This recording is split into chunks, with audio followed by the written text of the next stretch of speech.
আমাদের গ্রামে এক চাচা ছিল, তার নাম ছিল হালিম। হালিম চাচার এক টুকরো জমি ছিল। তিনি সেখানে নানা রকম সবজি ফলাতেন, কিন্তু সবচেয়ে তার প্রিয় গাছ ছিল ঢেঁড়স গাছ। প্রতিদিন তিনি খুব যত্ন করে ঢেঁড়স গাছে পানি দিতেন, যত্ন করতেন, আগাছা পরিষ্কার করতেন। ঢেঁড়স বড় হতে লাগলো, সবুজ হলো, চিকন আর টাটকা। একদিন গ্রামের বাচ্চারা খেলতে খেলতে ঢেঁড়স গাছের দিকে এসে বলল, চাচা, আপনি কেন এত ঢেঁড়স গাছ পছন্দ করেন? আপনার এত ঢেঁড়স প্রিয় কেন? হালিম চাচা হেসে বললেন, ঢেঁড়স শুধু খেতে মজা না, শরীরের জন্য খুব উপকারী।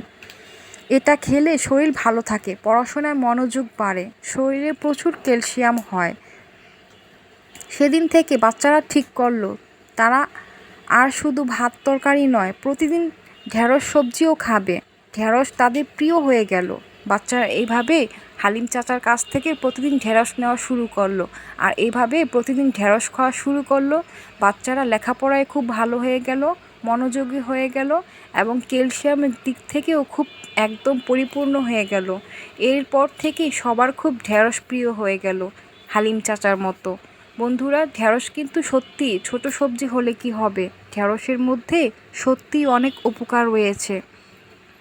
যে কোনো সাধারণ জিনিসের মধ্যে লুকিয়ে থাকে বড় উপকার, যেমন ঢেঁড়স।